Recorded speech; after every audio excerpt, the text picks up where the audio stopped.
Captain Sarah Chen stared at the massive warship floating in the void before her. The HFY vessel looked like death itself had taken physical form. Its black hull bristled with weapons that could turn entire planets into glass. Bone-white spikes jutted from its surface like the spine of some ancient predator. Even through the reinforced viewing port of her diplomatic shuttle, Sarah could feel the menace radiating from the alien ship. "Are you certain about this approach, Captain?" asked Dr. Marcus Webb, her chief xenobiologist. His hands shook slightly as he checked his translation device for the 100th time. "The Galactic Council specifically warned us that the HFY have never, and I mean never, agreed to peaceful contact." Sarah adjusted her uniform and checked the small recording device on her collar. Earth needed this alliance. Humanity had only been part of the galactic community for 3 years, and they were still the newest, weakest members. Every other species had centuries or millennia of technological advancement over them. But Sarah had studied the reports carefully. The HFY were different from other species in ways that might work in humanity's favor. "The Council is afraid of them because they think like the Council," Sarah replied, watching as docking lights flickered on the HFY ship. "They see the HFY as monsters because they're the galaxy's most effective warriors. But maybe that's exactly why we need to talk to them." The docking procedure was unlike anything Sarah had experienced. Instead of the gentle magnetic clamps used by most civilized species, massive mechanical arms grabbed their shuttle and pulled it into the HFY ship's belly. The sound of metal on metal echoed through their small vessel as they were secured in place. Emergency lights bathed everything in red, making it feel like they were being swallowed by some enormous beast. When the airlock opened, Sarah got her first look at a HFY in person. The alien stood nearly 8 feet tall, its body covered in natural armor plates that looked like black stone. 4 powerful arms ended in claws that could easily tear through steel. Its head was angular and predatory, with eyes that glowed like burning coals in the ship's dim lighting. Most terrifying of all was its mouth, filled with rows of razor-sharp teeth that seemed designed for one purpose: killing. "I am War Leader Thakmor of the HFY Dominion," the creature said in perfect English, though its voice sounded like grinding stone. "You are the humans who requested this meeting. I admit, your species intrigues me. Most who encounter us flee in terror. You chose to come closer." Sarah stepped forward, maintaining eye contact despite every instinct telling her to run. "I'm Captain Sarah Chen, representing Earth and humanity. We requested this meeting because we believe our species have more in common than the Galactic Council realizes." Thakmor's head tilted to one side. "Interesting. Follow me, small ones. But know this. Aboard my ship, strength is the only currency that matters. Show weakness, and you will not leave alive." As they walked through the HFY vessel, Sarah was struck by how different it felt from other alien ships she'd visited.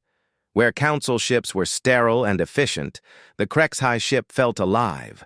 The walls were adorned with weapons from 1,000 different worlds. Battle standards hung from the ceiling, each one telling the story of a conquest. The air itself seemed to hum with barely contained violence.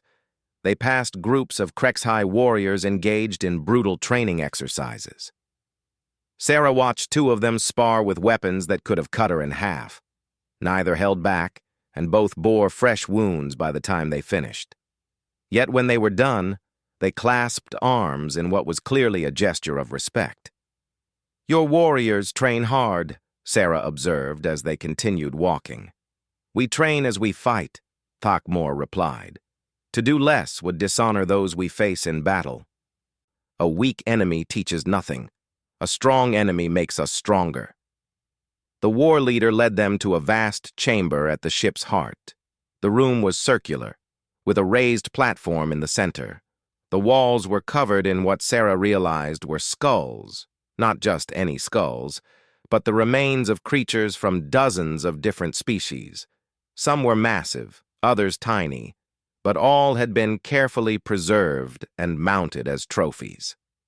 "This is our Hall of Honored Dead," Thakmor explained, seeing Sarah's expression.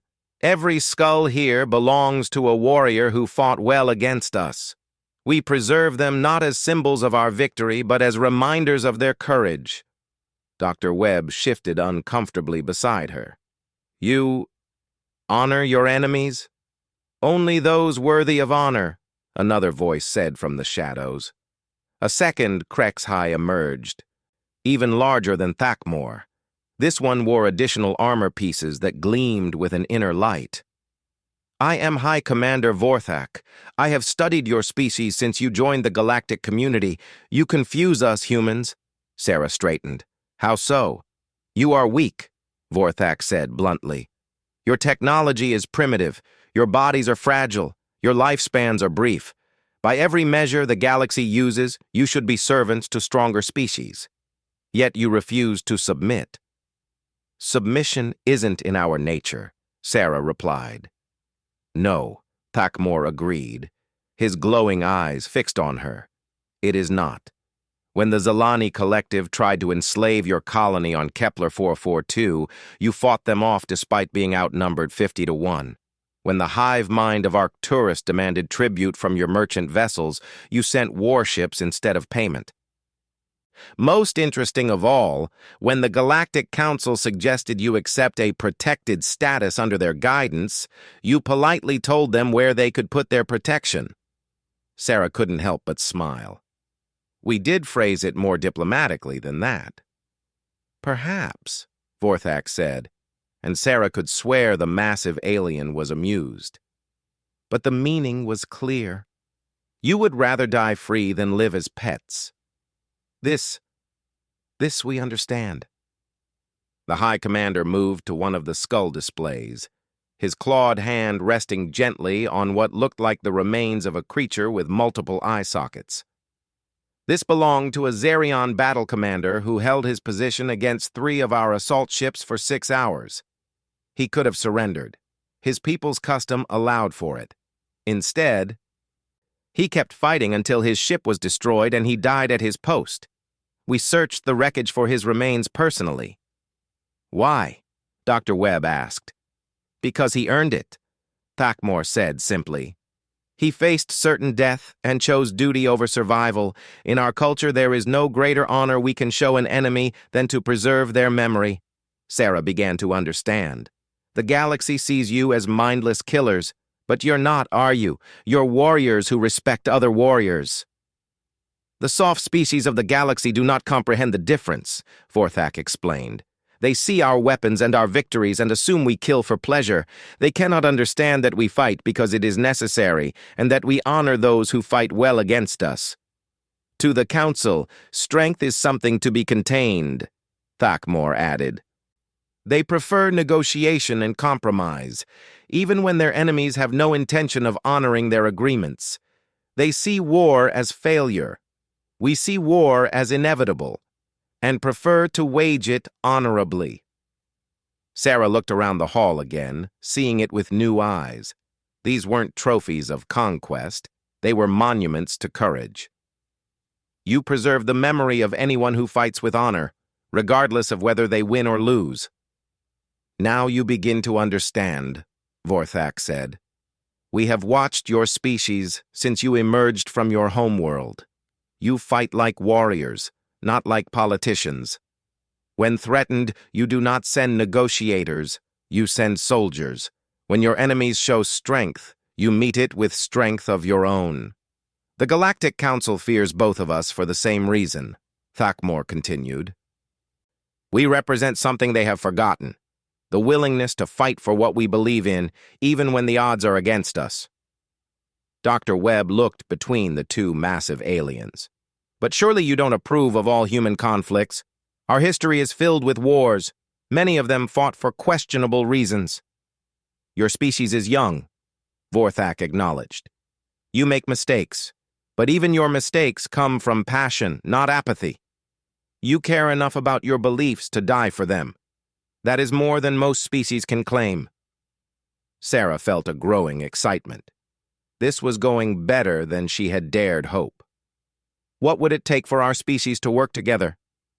The two HFY exchanged what Sarah was learning to recognize as their version of a meaningful look. An interesting proposition, Thakmor mused. But words are easy, human.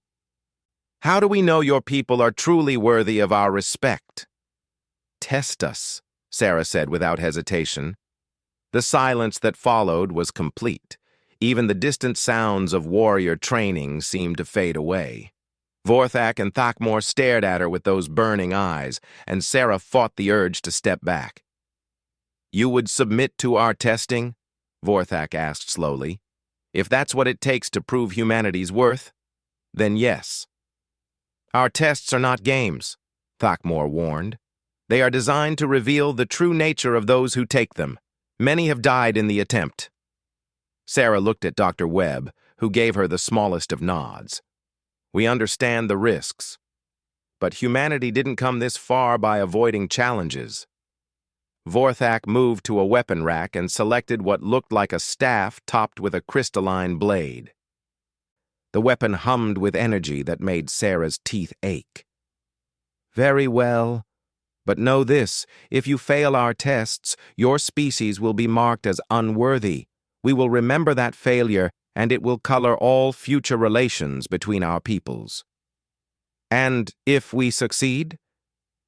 Then perhaps, Thakmor said, his voice carrying a note of what might have been anticipation.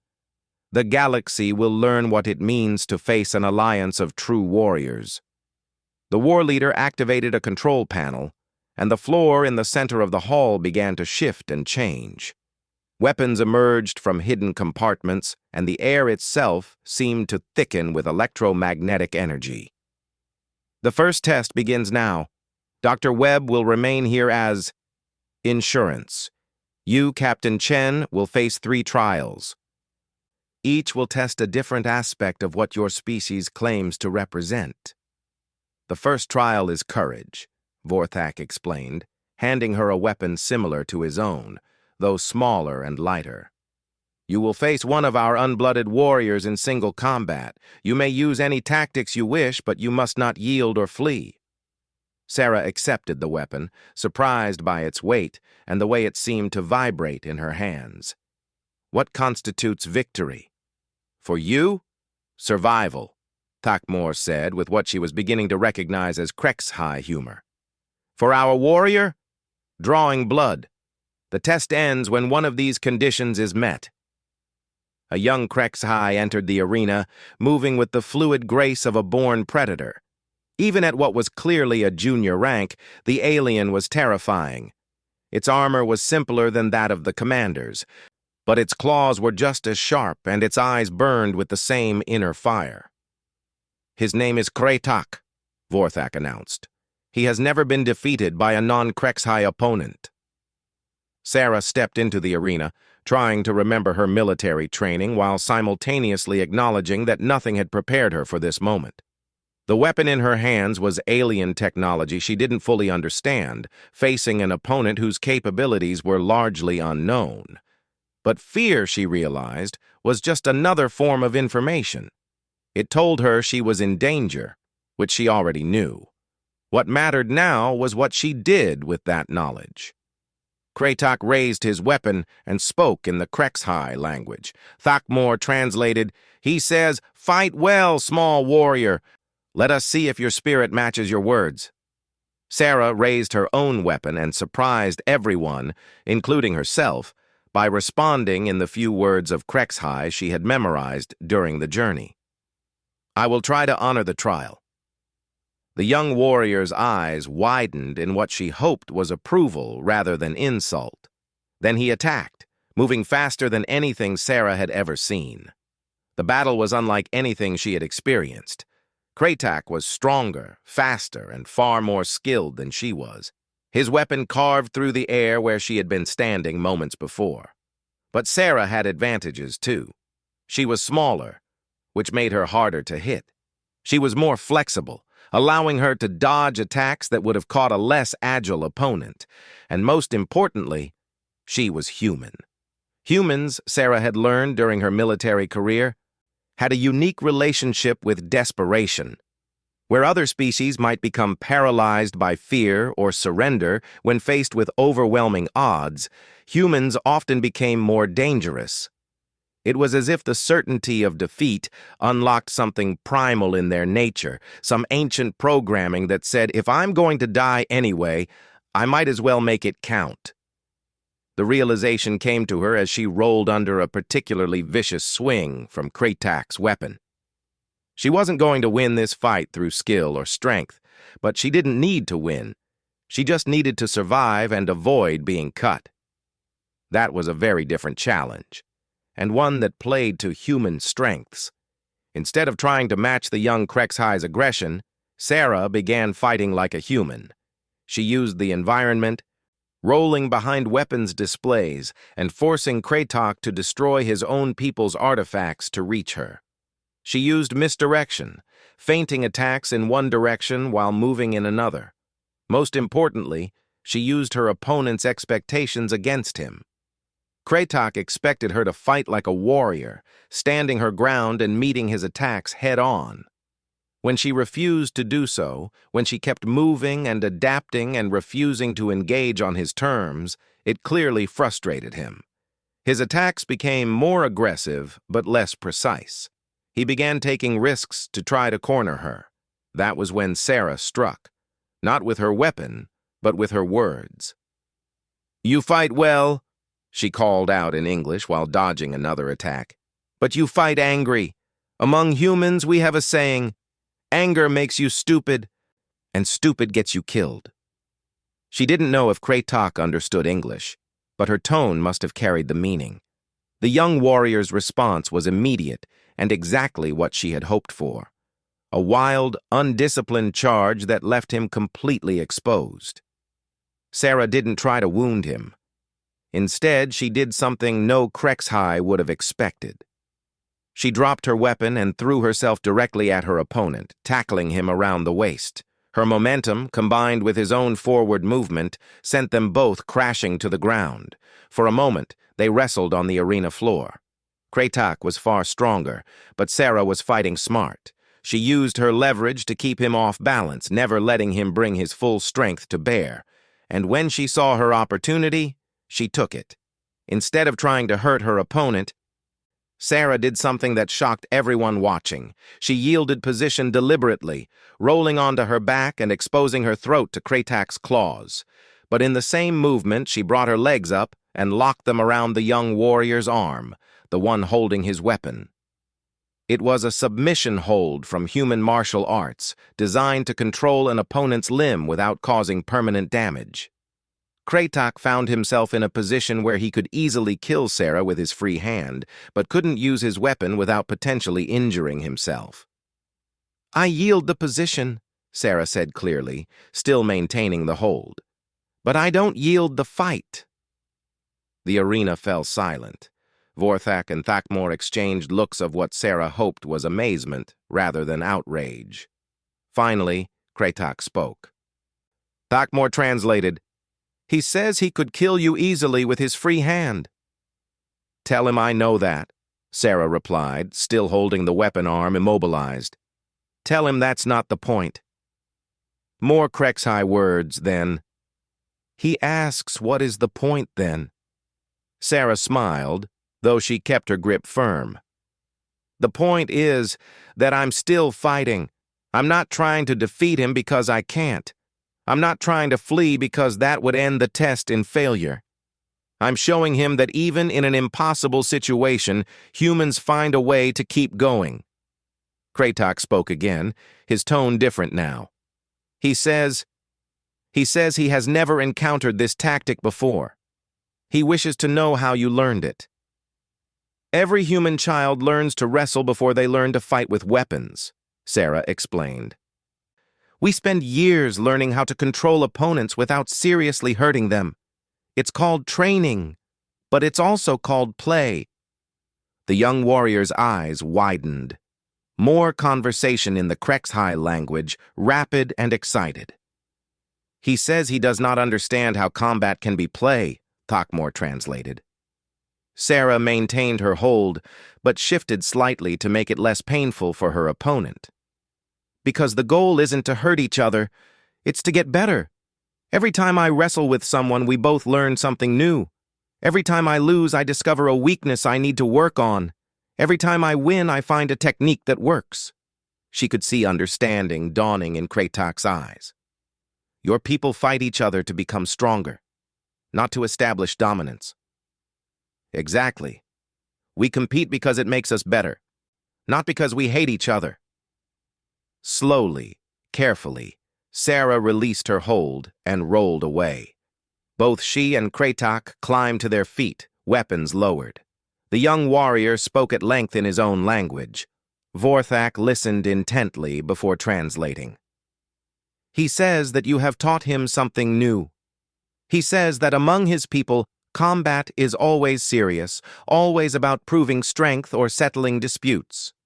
He had not considered that fighting could be about learning. Sarah retrieved her weapon but held it loosely. Different species, different approaches. But maybe we can learn from each other. Kratak approached her, moving slowly and deliberately. When he was close enough, he extended one of his 4 hands. Sarah, not sure of the protocol, extended her own hand. The young warrior grasped it gently, careful not to cut her with his claws. He offers you the warrior's greeting, Thakmor explained. It is a mark of respect between equals. Sarah felt a surge of triumph, but quickly suppressed it. This was just the first test. There would be more challenges ahead, and she couldn't afford to become overconfident.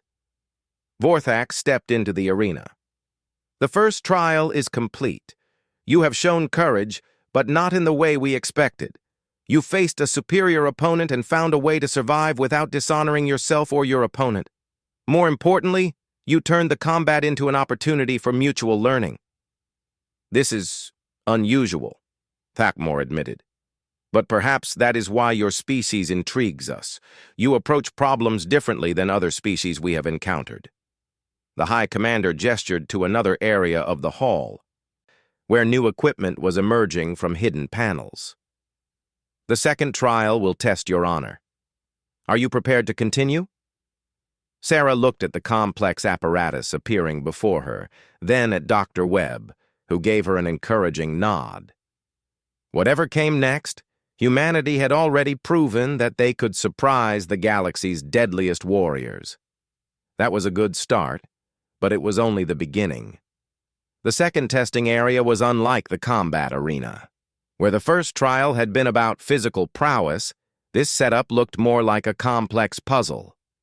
Crystalline structures rose from the floor at various heights, each one glowing with different colors. Energy beams connected some of the structures, creating a 3-dimensional maze of light and shadow. In the center stood what looked like a control pedestal, but it was clearly designed for someone with 4 arms rather than 2. The second trial tests honor, Vorthak explained, his massive form moving to stand beside the apparatus. But not honor as other species understand it. Anyone can make promises when it costs them nothing. True honor is revealed when doing the right thing requires sacrifice. Sarah studied the complex arrangement, trying to understand its purpose. What exactly am I supposed to do?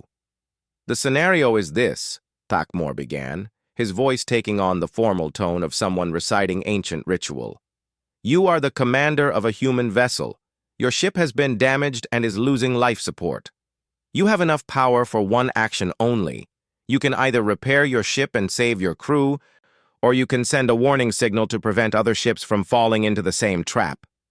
Dr. Webb stepped closer, his scientific curiosity overcoming his nervousness. But surely there's a way to do both. Some compromise solution? There is not, Vorthak said firmly. This is the heart of the test. Many species, when faced with this scenario, spend their time looking for loopholes or alternative solutions. They cannot accept that sometimes there are only hard choices. Sarah approached the control pedestal, noting the alien symbols and interfaces. So I have to choose between saving my crew or protecting other ships? Not exactly, Thakmor clarified. The test is more complex than that. Observe. He activated something on his wrist device, and suddenly, the crystalline structures came alive with images. Sarah found herself looking at a holographic representation of a damaged spaceship, clearly human design, though more advanced than anything Earth currently possessed. The ship was drifting in space, its hull breached in several places, emergency lights flickering weakly. "Your vessel has fallen victim to a trap laid by space pirates," Vorthak's voice explained as the scenario played out around them. "They have placed gravitic mines throughout this system, devices that are nearly invisible until they activate. Your ship struck one while investigating a distress signal." The hologram zoomed in to show the interior of the vessel. Sarah could see crew members working frantically to repair systems, their faces tight with the knowledge that time was running out. The detail was incredible. She could almost hear the hiss of escaping atmosphere and the whine of overloaded power systems. "Your crew number's 43, Thakmor continued. "Good people all who trusted you to lead them safely home. If you use your remaining power to repair life support, they will survive. If you use it to send a warning signal about the minefield, your crew dies, but you save the 300 civilian ships that will pass through this system in the next standard day." Sarah felt her stomach clench. That's an impossible choice. Is it? Kratak spoke up from beside the arena, his earlier hostility replaced by obvious curiosity. "Among my people, the answer would be simple. A warrior's duty is to their squad first, their clan second, the Dominion third. You save your crew. The Galactic Council species would likely calculate the numbers," Dr. Webb added quietly. 300 ships against one. The mathematics seem clear. "But humans are neither HFY nor Council species," Vorthak observed. "That is why we test you separately. What will you choose, Captain Chen?"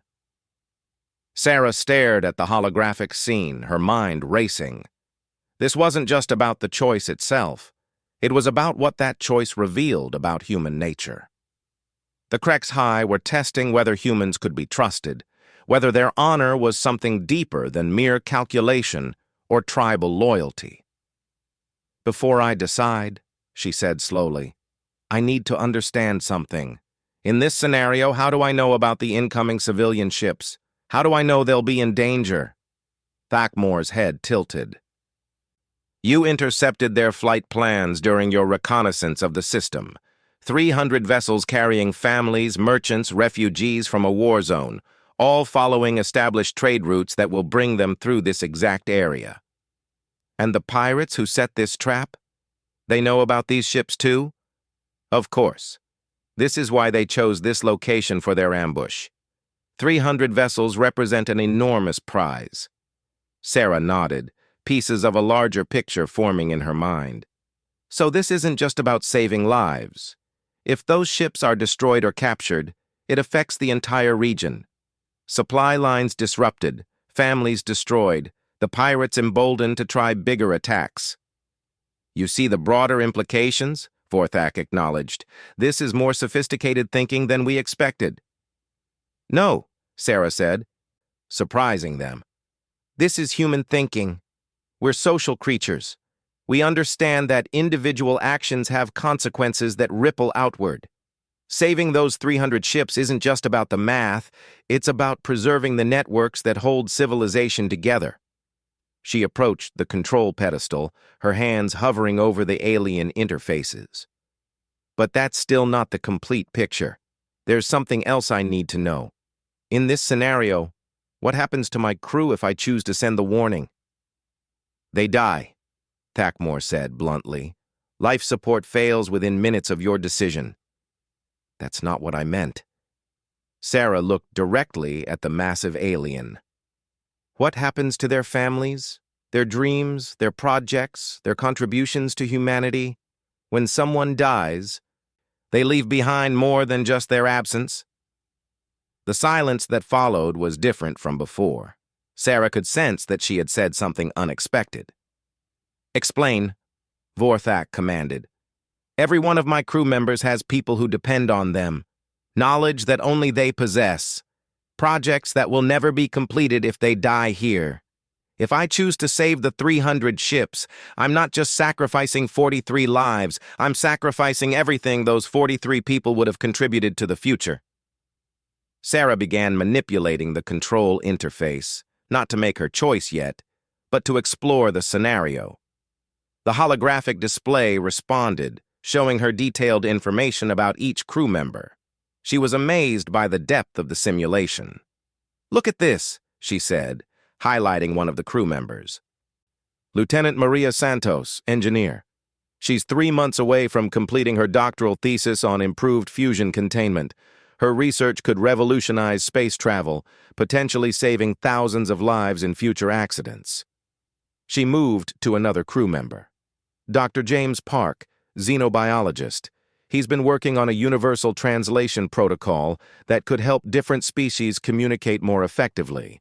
His death here means that breakthrough never happens. You're trying to justify saving your crew by inflating their importance, Kratok observed, though his tone suggested genuine interest rather than criticism. No, Sarah replied. I'm trying to understand the real cost of each choice. The Galactic Council species reduced this to mathematics. 43 versus 300. The HFY reduce it to loyalty. Save your own people. But humans understand that every life is connected to every other life. You can't calculate the true cost of any decision without understanding those connections. She stepped back from the controls, her expression thoughtful. That's what makes this test so insidious. It's not really about choosing between 43 and 300. It's about choosing between certainty and uncertainty. Explain, Vorthak demanded again. If I save my crew, 43 people definitely live, but 300 definitely die. If I send the warning, 300 people definitely live, but my crew definitely dies. The choice seems obvious. Save more people. But that ignores a crucial factor. Sarah gestured to the holographic display. Those 300 ships? They have weapons. They have shields. They have experienced crews. If I warn them about the minefield, they don't just avoid the trap. They can potentially fight back against the pirates. My crew? They're already helpless. Their fate is sealed either way. The massive aliens exchanged glances. Continue, Thakmor said. So the real question becomes, do I sacrifice my crew for the chance, not the certainty, but the chance, that 300 ships can not only save themselves but potentially stop these pirates from threatening anyone else? Sarah turned to face her judges. That's the test, isn't it? Not whether I can make hard choices, but whether I can think beyond the immediate situation, whether I understand that honor isn't just about loyalty to those close to you or about saving the most lives possible. It's about accepting responsibility for the broader consequences of your actions. She walked back to the control pedestal.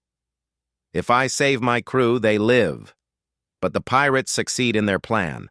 They capture or destroy 300 ships, steal their cargo, probably enslave or kill their passengers. Emboldened by this success, they expand their operations. More ships, bigger targets. The death toll from this decision won't stop at 300. And if you warn the other ships? Vorthak asked. Then I've given them a fighting chance. Not just to escape, but to end this threat. 300 ships working together can do more than just avoid a trap. They can hunt down the pirates responsible and make sure this never happens again. Sarah's hand moved to the control interface. My crew understood the risks when they signed up for this mission. We all did. We knew that sometimes being human means making sacrifices so that others don't have to. She paused, looking once more at the holographic representations of her crew. But there's one more factor to consider. If I were actually in this situation, my crew would know about the other ships too. They'd have access to the same information I do. And knowing my people, knowing humans, they'd tell me to send the warning. You cannot know that for certain, Kratok protested. Can't I? Sarah smiled sadly. Dr. Webb, if you were on that ship, knowing what we know now, what would you tell me to do? Dr. Webb's face was pale, but his voice was steady. Send the warning. Those families deserve the same chance our families had when other people made hard choices to protect them. Sarah nodded. That's what makes us human. We don't just make decisions for ourselves. We make them as part of something larger. My crew would rather die knowing they helped save 300 ships than live knowing those ships were destroyed while they did nothing. With that, she activated the control sequence that would send the warning signal. The holographic display showed the transmission racing outward, reaching the incoming ships just as they approached the danger zone. 300 vessels suddenly changed course, avoiding the minefield entirely. Some of them, the military escorts, actually turned toward the pirate base hidden in a nearby asteroid field. The display shifted to show her own ship, where the crew worked frantically until the very last moment. As life support failed, Sarah could see them at their posts, still trying to complete repairs, still fighting until the end. The test is complete, Vorthak announced as the hologram faded. You chose to sacrifice certainty for possibility, to trade the lives of those you knew for the lives of those you did not. Yes, Sarah said simply, because that's what honor means to humans. It's not about loyalty to your tribe or calculating the greatest good. It's about accepting responsibility for consequences you might never see. Thakmor approached the control pedestal, his massive frame moving with surprising grace. Most species who take this test choose differently. The Krexhai save their crew, loyalty above all else. The council species save the larger number, logic above emotion. A few try to find alternative solutions and fail because they cannot accept hard realities. But humans, Vorthak added, his burning eyes fixed on Sarah. Humans do something entirely unexpected. You turn the test into something larger than itself. You consider factors we did not even include in the scenario. Sarah felt a moment of uncertainty. Is that wrong? Wrong? Kratok laughed, a sound like grinding stone that somehow managed to convey genuine amusement. It is brilliant. You understood that the test was not about the choice itself, but about how you approach impossible decisions. The pirates in the scenario, Thakmor explained, represent threats that face all civilized species. How we respond to such threats reveals our true nature. Do we protect only ourselves? Do we calculate acceptable losses? Or do we accept personal sacrifice to preserve something larger? Your choice showed us that humans understand a truth many species refuse to acknowledge, Vorthak continued. Individual actions have consequences that extend far beyond their immediate scope. Honor is not about following rules or maintaining loyalty. It is about accepting responsibility for the world your choices create. Sarah felt a wave of relief, but it was tempered by the knowledge that one trial remained. What's the third test? The two commanders exchanged one of their meaningful looks. The third trial is different, Thakmor said slowly. The first tested courage, the second honor. The third tests something more fundamental, your species' capacity for growth. New equipment began emerging from the floor, but this setup was unlike the previous two. Instead of weapons or control interfaces, Sarah saw what looked like a complex laboratory. Tables covered with alien artifacts, scientific instruments, even what appeared to be biological samples. Growth? Dr. Webb asked, his professional interest clearly piqued. Intelligence is common in the galaxy, Vorthak explained. Most species can solve problems, learn from experience, adapt to new situations. But true growth, the ability to become something more than what you are, this is rare. The High Commander activated the laboratory equipment, and holographic displays sprang to life around them. Sarah saw star charts, technical specifications, genetic sequences. and dozens of other data streams she couldn't immediately identify. Your final trial, Thakmor announced, is to solve a problem that has plagued the galaxy for over 1,000 years. A problem that neither Krek's high strength nor council diplomacy has been able to address. Sarah stared at the overwhelming array of information surrounding her. What kind of problem? The Devourer ships, Vorthak said, his voice carrying a weight of ancient dread. Automated vessels of unknown origin that appear randomly throughout the galaxy. They consume entire planets, strip away all life, all resources, even the atmosphere itself. Then they vanish, leaving behind only dead rocks floating in space. The holographic displays shifted to show recordings of the aftermath. Worlds reduced to barren stones, their surfaces scarred by some unimaginable process. Sarah felt sick looking at the images. No one knows where they come from, Thakmor continued. No one knows why they attack. They appear perhaps once every few decades, destroy a world, then disappear beyond our ability to track. For a millennium, the combined knowledge of every galactic species has failed to find a solution. And you want us to solve this in a single trial? Dr. Webb asked incredulously. We want you to try, Vorthak corrected. The nature of the attempt will tell us everything we need to know about your species' potential. Sarah approached the laboratory equipment, her mind already working on the problem. Have previous attempts focused on tracking the ships, developing better defenses? Both, Kratok answered. The Council has built early warning networks, evacuation protocols, defensive installations. The Krek's High have developed hunting fleets, specialized weapons, tactical doctrines for fighting the Devourers. Nothing has worked. Because you're all thinking about this the wrong way, Sarah said suddenly, her eyes lighting up with understanding. The Krek's High went silent. Explain, Vorthak commanded, though his tone suggested intense interest rather than skepticism. Sarah began manipulating the holographic displays, calling up specific data streams. Look at the pattern of attacks. Everyone's been trying to predict where the Devourers will strike next, but that's impossible because they're not choosing targets based on strategic value or resource availability. She highlighted certain data points, creating a three-dimensional map of attack sites. But there is a pattern.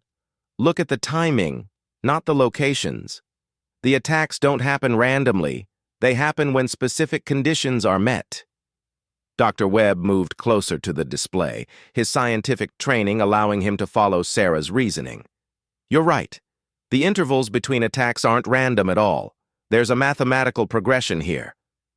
More than that, Sarah continued, her excitement building, the Devourers aren't raiders or conquerors. They're not even really hostile, not in the way we understand hostility. They destroy entire worlds, Thakmor protested. How can they not be hostile? Because they're not attacking us, Sarah replied. They're gardening. The silence that followed was complete. Sarah could feel the weight of 4 alien gazes fixed on her, but she pushed forward with her theory. Look at this data differently. Don't think of the Devourers as weapons. Think of them as tools. Every world they've attacked has been at a specific stage of development, not technological development, but ecological development. She manipulated the displays to show biological surveys of the attacked worlds. See? Every single target world was approaching what we call ecological collapse. Overpopulation, resource depletion, environmental degradation. Within a few centuries, maybe a few millennia, these worlds would have become uninhabitable anyway. You're suggesting the Devourers are mercy killers? Dr. Webb asked, horrified. No, not mercy killers, more like reset buttons. Look at the long-term data from the attacked systems.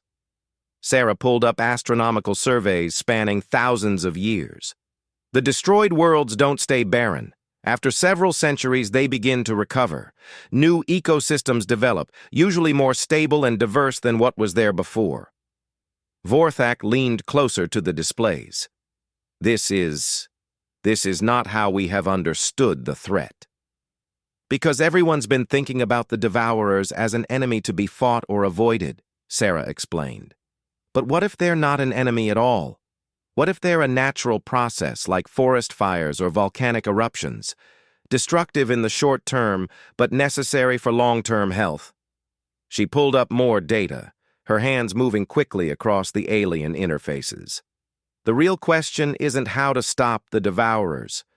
It's how to make them unnecessary. If they only target worlds approaching ecological collapse, then the solution is to prevent worlds from reaching that point. Impossible, Kratok said flatly. Most species cannot resist the temptation to overexploit their resources. It is the nature of intelligence to consume. Not human intelligence, Sarah countered. We've faced ecological collapse before on our own world. We came very close to destroying ourselves, but we learned from the experience. We developed sustainable technologies, population management, resource conservation, not because we're naturally virtuous, but because we had to. She turned to face the assembled HFY. That's what you're really testing, isn't it? Not whether we can solve this specific problem, but whether we can think beyond immediate threats to find systemic solutions. Continue, Thakmor said quietly. The galaxy has been treating the Devourers as a military problem for 1,000 years. Build better shields, faster ships, stronger weapons. But that's like trying to stop earthquakes by building stronger buildings. It misses the point entirely. Sarah called up economic and social data from across the galaxy. Look at how the various species respond to resource scarcity. The pattern is always the same: competition, conflict, overexploitation, collapse. The Devourers aren't causing the problem. They're responding to it. So what do you propose? Vorthak asked. Education, technology sharing, systematic intervention before worlds reach the crisis point.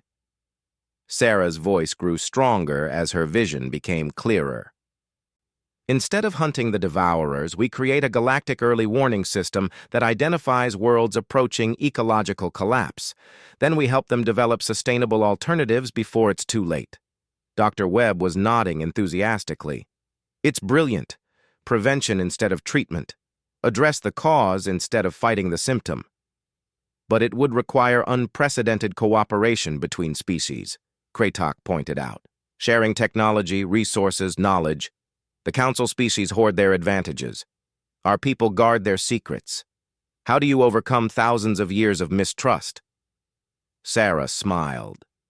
The same way humans always solve impossible problems, one step at a time, proving that cooperation works better than competition.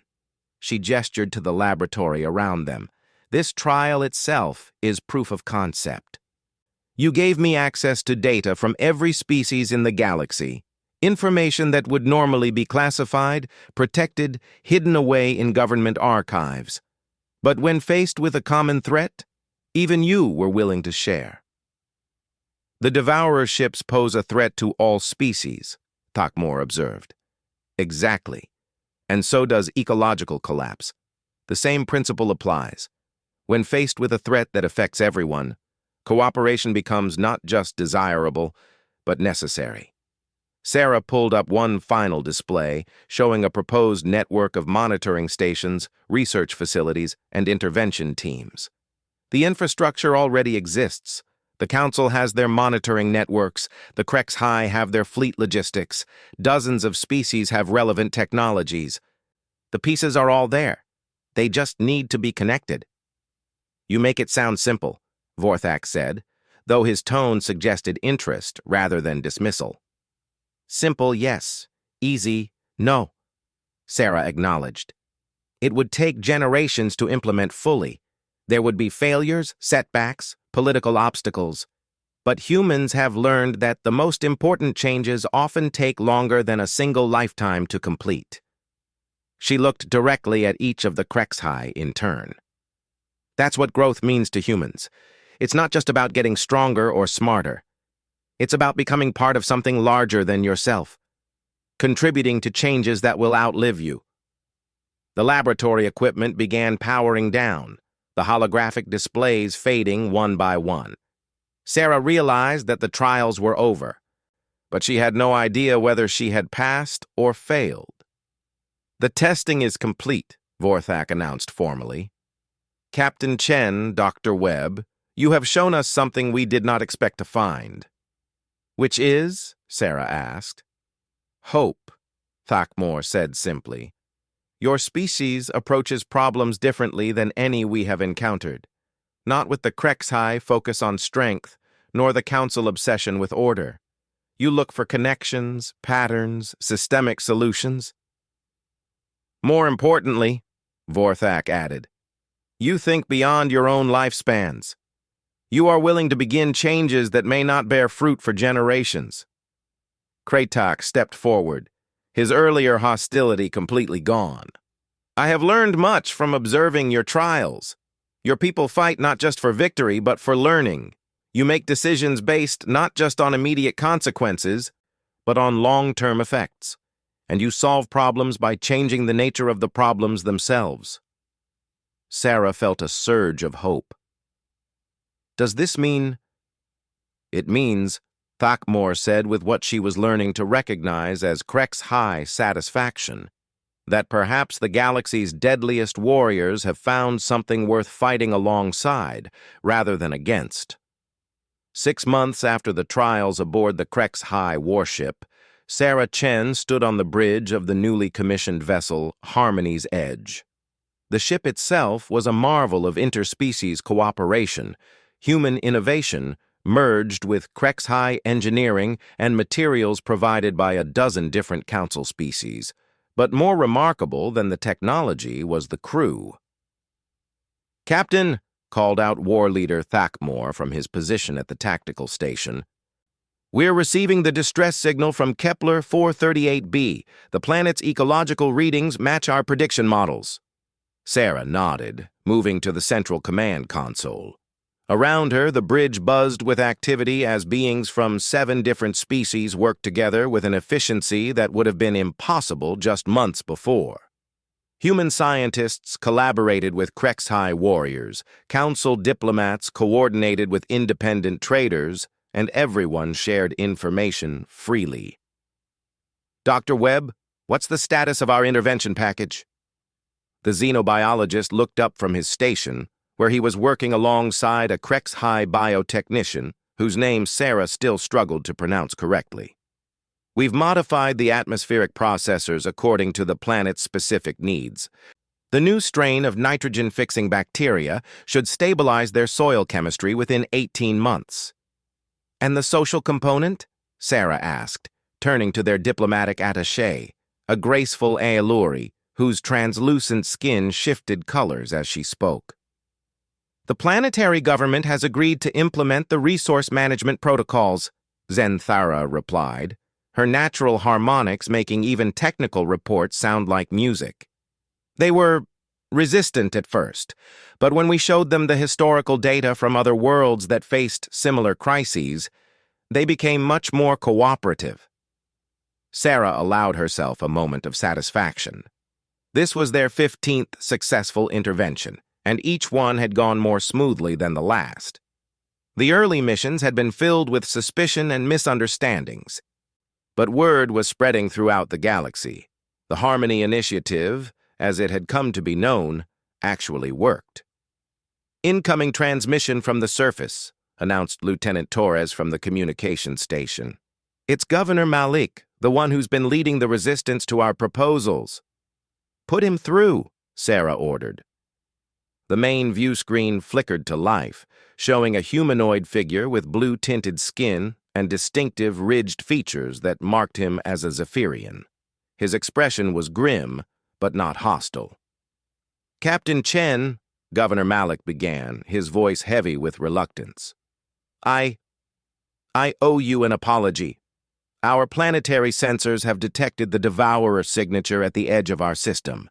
If you had not convinced us to begin the ecological restoration process when you did—" "Governor."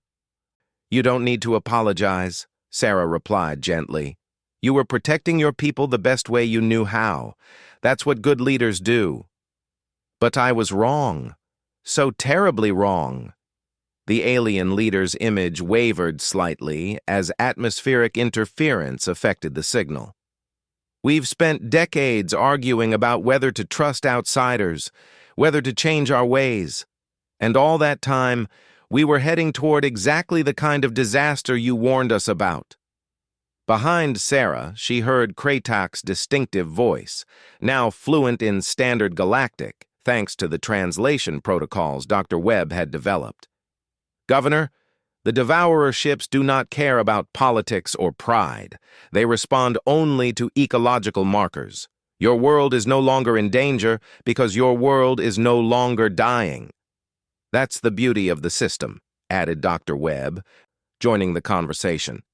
We're not asking anyone to trust us blindly. The science is measurable, verifiable. When a world's ecosystem stabilizes, the Devourer's signature fades. It's that simple.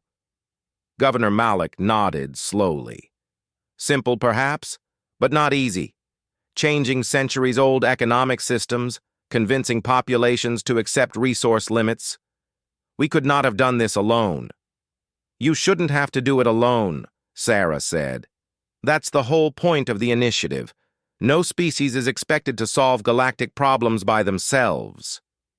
The transmission ended, and Sarah turned back to her crew. In the months since the alliance between humanity and the HFY had been announced, they had faced skepticism, outright hostility, and numerous attempts at sabotage. The Galactic Council had initially denounced the partnership as dangerous militarization. Several member species had threatened to withdraw from galactic civilization entirely rather than accept help from barbarian humans and their savage allies. But results spoke louder than politics. 15 worlds saved from ecological collapse.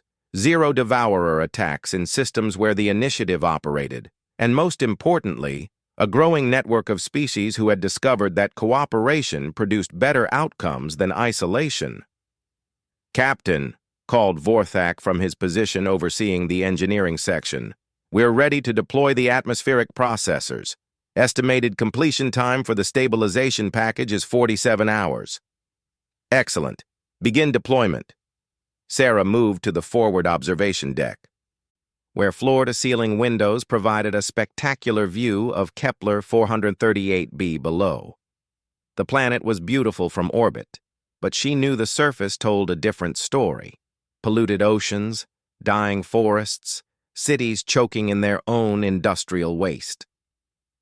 You know, said a familiar voice behind her, 6 months ago, I would never have believed this was possible. Sarah turned to see Dr. Webb approaching, carrying 2 cups of what had become the ship's signature beverage, a blend of human coffee and HFY battle stimulant that somehow managed to be both energizing and calming. Which part? Sarah asked, accepting the cup gratefully. The technology, the cooperation, or the fact that we're actually succeeding? All of it, but mostly the cooperation. Webb gestured toward the bridge, where their mixed crew continued to work together seamlessly. Do you remember what the council representatives said when we first proposed this? Impossible to maintain unity of command with such diverse species, Sarah laughed. They were thinking in terms of traditional military hierarchy. What they didn't understand is that humans don't command through authority. We coordinate through trust. Speaking of coordination, Webb continued, I've been analyzing the reports from our other teams. The success rate keeps improving. Not just the technical aspects, but the social ones. Worlds that initially resist our proposals are becoming advocates for other planets in similar situations. That's because people talk to each other, Sarah explained.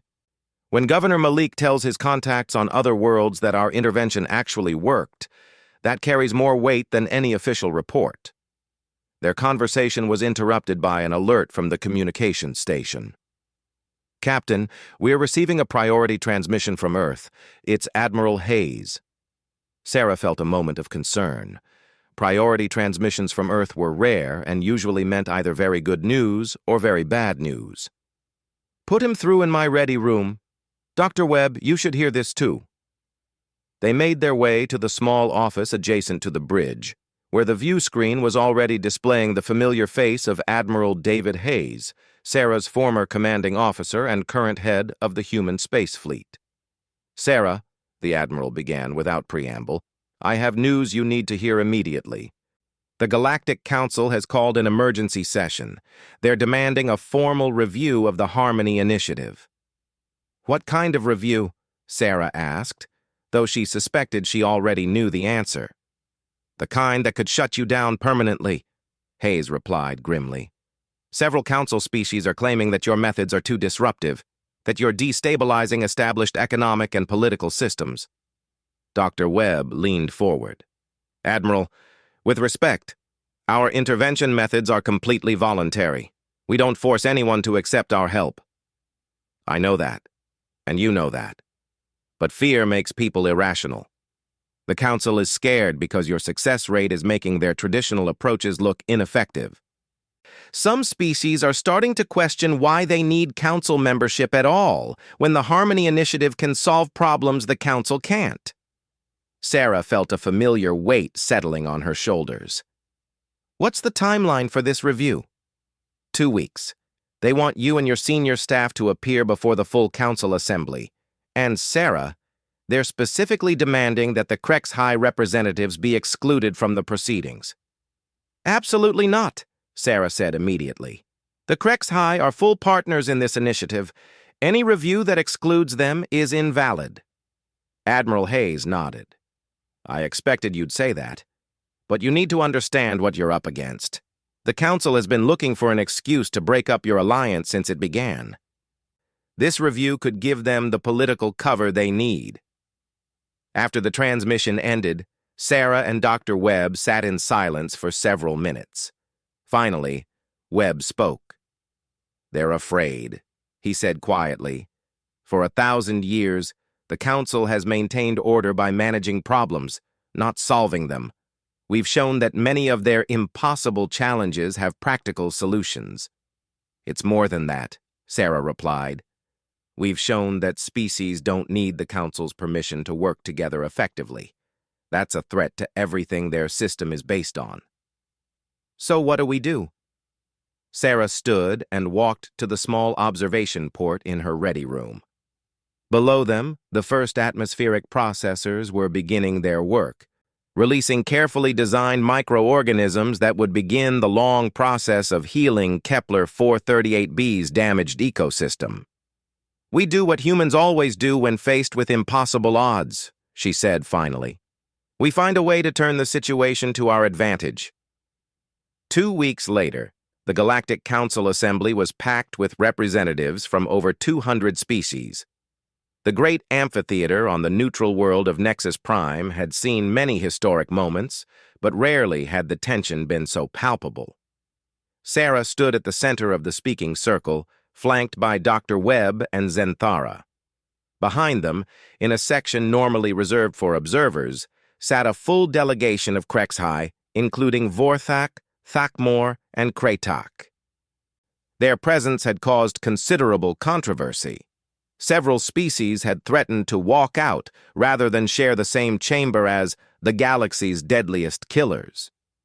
Council Prime Executor Valinthor, an ancient being whose crystalline form reflected the chamber's lights in dazzling patterns, called the session to order. "We are here to review the activities of the so-called Harmony Initiative," he announced, his voice resonating through universal translators. "The Council has received numerous complaints about this organization's methods and objectives."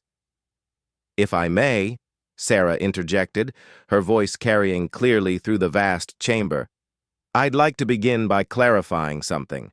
The Harmony Initiative is not an organization. It's a principle." Murmurs rippled through the assembly. Valinthor's crystalline form flickered with what Sarah had learned to recognize as irritation. "Explain." "The initiative isn't a formal structure with membership roles and hierarchy," Sarah continued. It's simply the idea that species can work together voluntarily to solve common problems. Anyone can participate. Anyone can withdraw. No one is in charge because no one needs to be in charge. Impossible, declared Representative Quexnall of the Hegemony Coalition.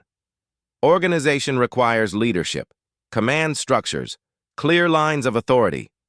Does it? Dr. Webb stepped forward, activating a holographic display that filled the center of the chamber.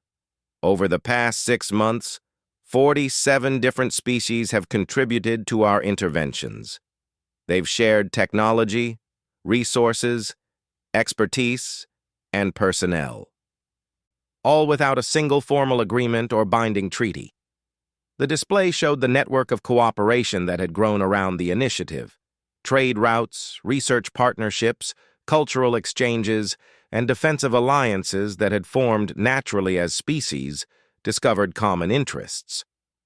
"This is exactly what concerns us," interjected Councillor Zephyra from the merchant guilds. "Unregulated cooperation undermines established economic structures. Order requires oversight." "Order requires trust," Kratok said, rising from his seat despite protocol that forbade observers from speaking. "And trust cannot be mandated by law or enforced by authority." The chamber erupted in protests and demands that the Krexhai be removed. Prime Executor Valinthor was forced to call for order several times before the noise subsided. "The Krexhai observer will remain silent," he declared, "or be removed from these proceedings." "With respect," Sarah said, her voice cutting through the remaining chatter, "Kratok is not here as an observer. He's here as a full partner in an alliance that has achieved more in 6 months than this council has managed in decades."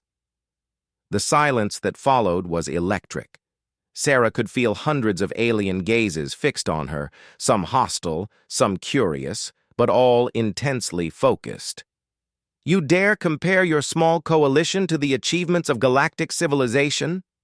Valinthor's form was now pulsing with indignation. "I don't compare them," Sarah replied calmly. "I contrast them. The Council manages problems.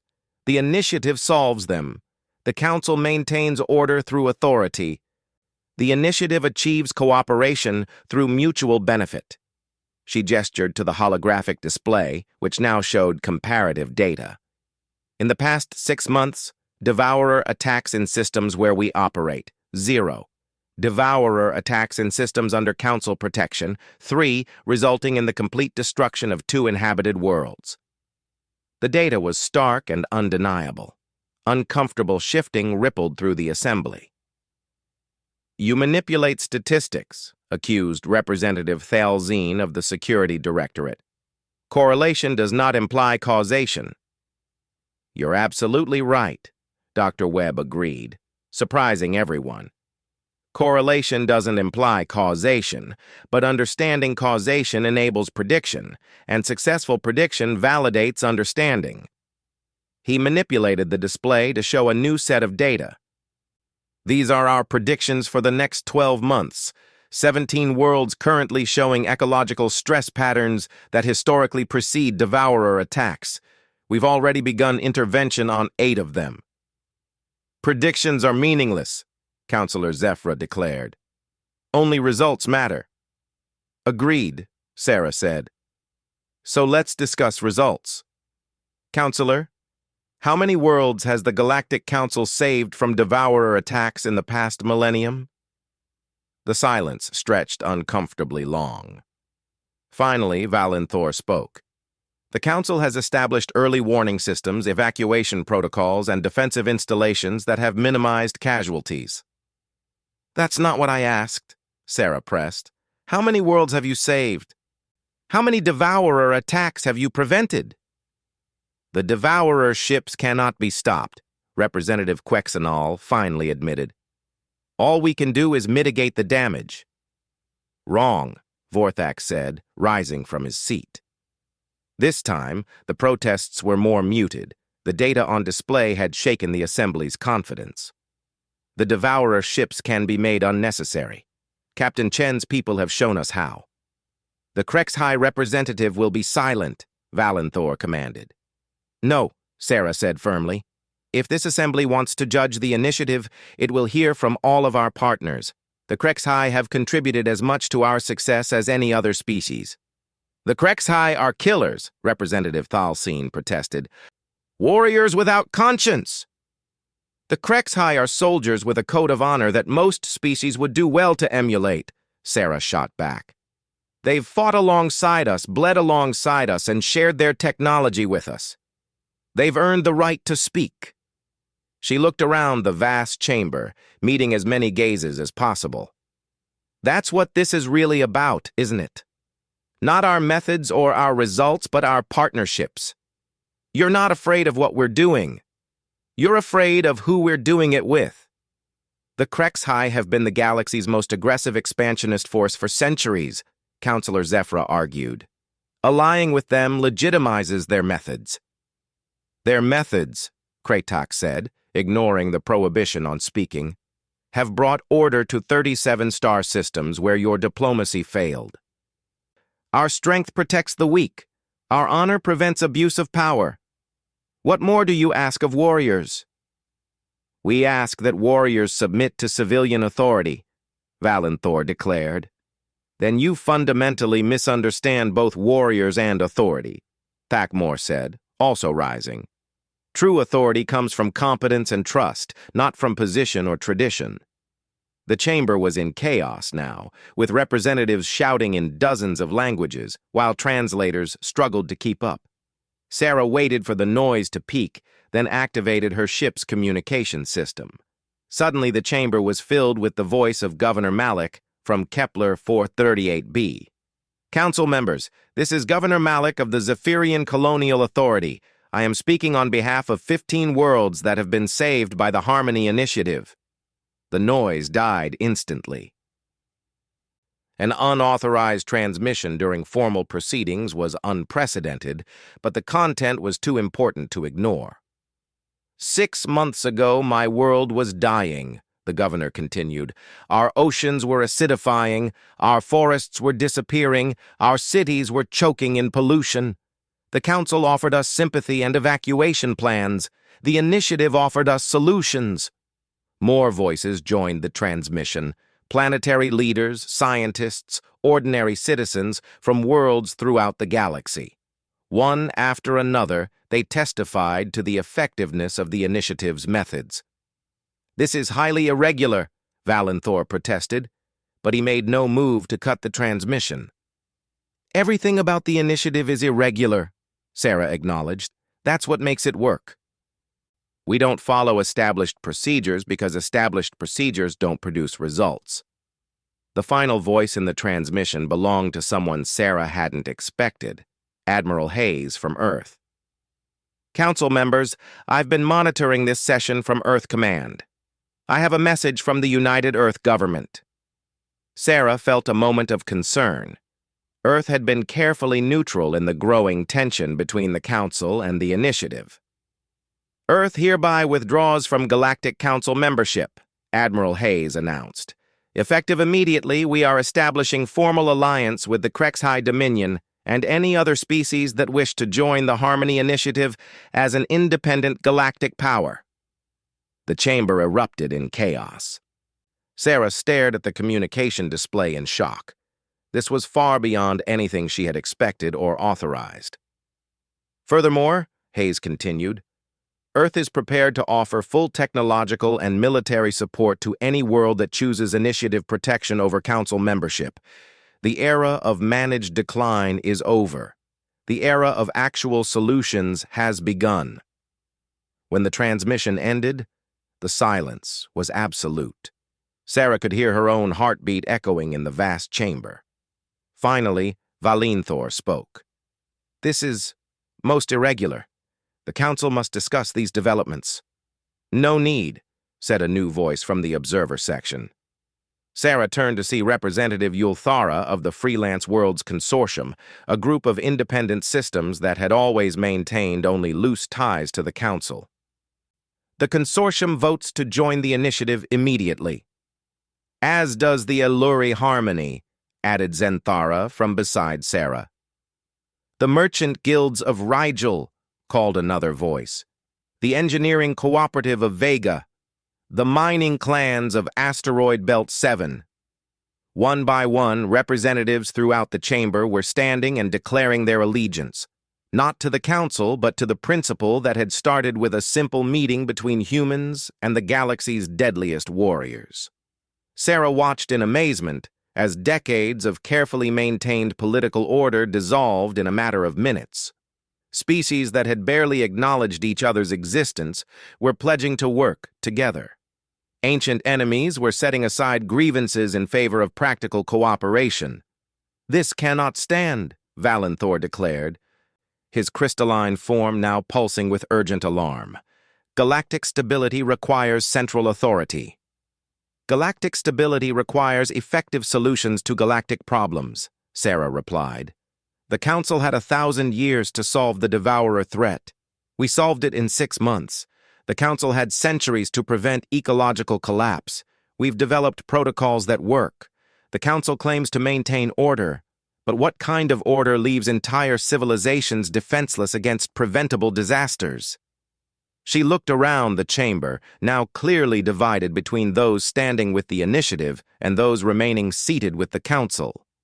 "The choice isn't between order and chaos," she continued. "It's between managed failure and actual success. Between authority based on tradition and cooperation based on results." Vorthak stepped forward, his massive frame somehow conveying both menace and dignity. "The HFY have learned much from our human allies. We have learned that strength without wisdom is meaningless, that honor without cooperation is hollow, that victory without growth is temporary. But we have also learned," Thakmor added, "that wisdom without strength cannot protect the innocent, that cooperation without honor breeds corruption, that growth without victory is impossible. Together," Kratok concluded, "humans and HFY have created something neither species could achieve alone. Not conquest or submission, but true partnership." Sarah nodded. "That's what the initiative really represents. Not the dominance of any single species or philosophy, but the synthesis of different strengths into something greater than the sum of its parts." The vote, when it finally came, was closer than Sarah had expected, but decisive enough to change the galaxy forever.